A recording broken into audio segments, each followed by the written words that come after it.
From the creators of Ark Survival Evolved comes Atlas, a massively multiplayer first and third person fantasy pirate adventure. Atlas will host up to 40,000 players, exploring the same globe simultaneously. That means at the same time. I just don't know how to simultaneously. Fuck, I cannot pronounce that word. But at the same time, that's what it means. With an represented scale of cooperation and conflict. Stake your claim in this endless open world as you conquer territory, construct ships, search for buried treasure, assemble forts, plunder settlements, and hire crew to join your powerful growing armada. Start small when expand your spheres of influence from a small island up to an unstoppable pirate empire that spans across the oceans. Wage battles against enemies, fleets, as you single-handedly command large ships of war using the captaining system, or divide up to the responsibilities among your trusted lieutenants, or take control of any weapon directly with your own character. Dive deep into the briny water to explore permanent sunken wrecks and recover salvage. Unearth the loot of the procedurally generated treasure maps and the challenge zones, or complete challenging main quest lines. Team up with other aspiring adventure and sail into the vast ocean to discover new lands rich with region-specific elements, tame exotic natural and mythical creatures, raid forgotten tombs, confront powerful ancient gods, and even build and administer your own colonies, cities, civilizations to dominate the Atlas in the unlimited quest for fortune and glory. Yeah, we've seen this in. Okay, we had a little bit of an idea. It doesn't matter if you're a solo or with your friends. Either way, NPCs, they're gonna be implemented into the game where you're gonna be able to ship around, build the base, and all of that as a solo player, or playing with your friends, of course. Now we will see how clever are the NPCs or how stupid they are. We will see on that one. What do we have? An MMO on the grandest scale. We're talking about a huge PvP zone. Construct the ship of your dream and plank by plank. Of course, you can build the same way that you can build in Ark. Gather the resources, craft, and so on and so on. Captain your crew. Pretty much says about having NPCs working for you and shooting for you and stuff like that. Recruit real players and AI crew. Yeah, that's pretty much what it is. I don't want to read all of it. Pirate PvT to the limit. Everything is up to grabs, including players' ships, their crew, their pets, their forts. So you can pretty much steal everything, including NPCs from the enemies, including their battleships.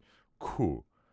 Be the hero or villain you were meant to be. MMO scale character progression system includes at least 15 disciplines with over 300 skills in a vast unlockable tree. New feat system allows for active and passive bindable characters' abilities. Alright, bunch of abilities, bunch of skills. That's cool. This is who you are. Expensive character visual customization enable an endless range of realistic characters with a vast array of sliders, mods, master stone. That's the customization of the character. Endless adventure. Of course, we know that there is a huge map with a lot of treasures around. Intense action. Tactical melee compass system. It's probably the arc system. Backpacks, daggers. Yeah, we've seen the weaponry on a video. They have melee and range weapons. Of course, not much to.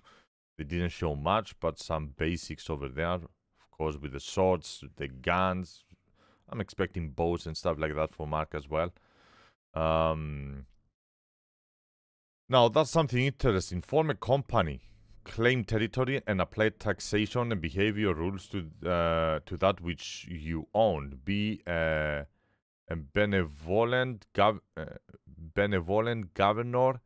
a feudal lord, or a fatal lord, or a ruthless dictator. Territory ownership is visualized on the dynamic zoomable world map. That I want to see how it works, claiming land and having people to pay for you. I want to see that happening in the game.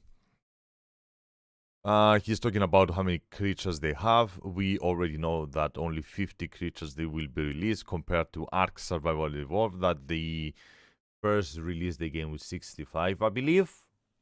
Right? Free pods to meet and greet. I'm gonna say that's safe zones.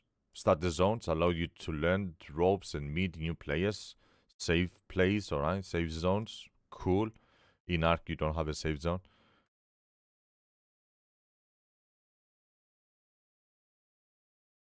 I'm feeling like a sub sandwich right about now. I'm feeling like a sub sandwich and an unlimited bacon cheese burger as well. Alright. Good. Nice.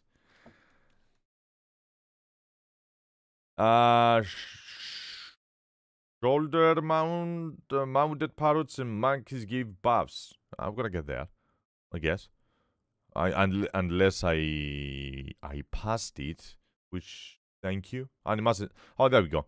50 creatures are large, varies from breedable animals and shorter mounts, parrots and monkeys that offer unique buffs. The magical, yeah, that's cool.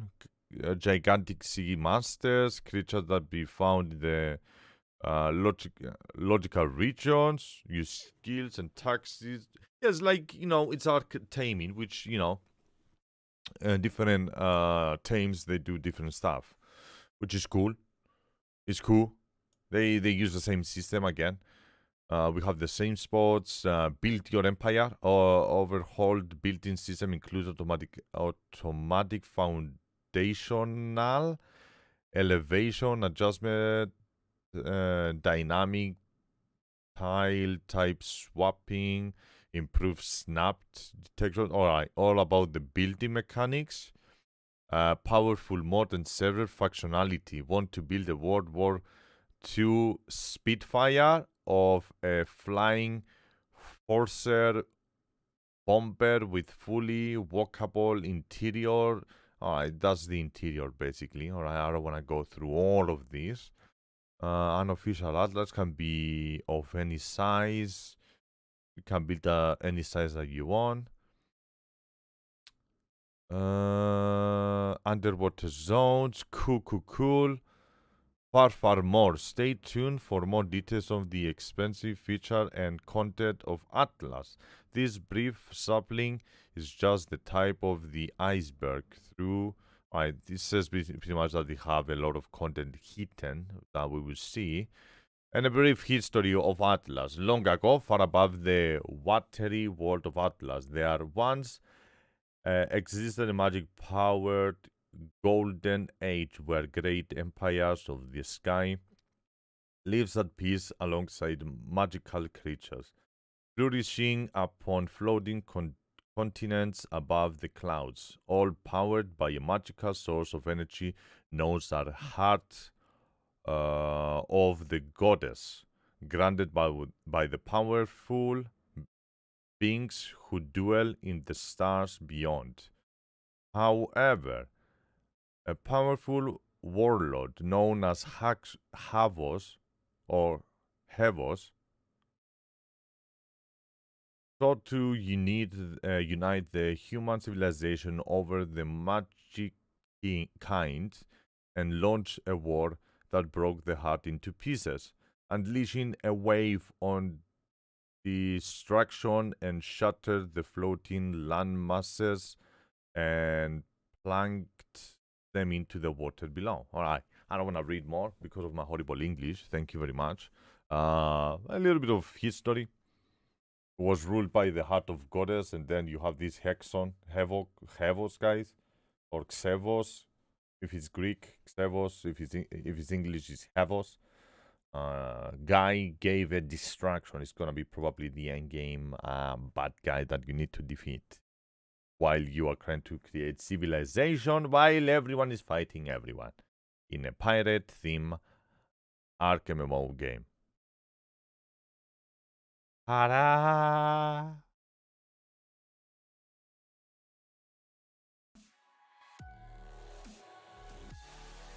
Be aware of Kraken. They're gonna have a lot of mythical creatures and all of that. Definitely Kraken is gonna be inside there. Kraken with a K. So everything can be painted pixel by pixel. The same way that they have in Ark.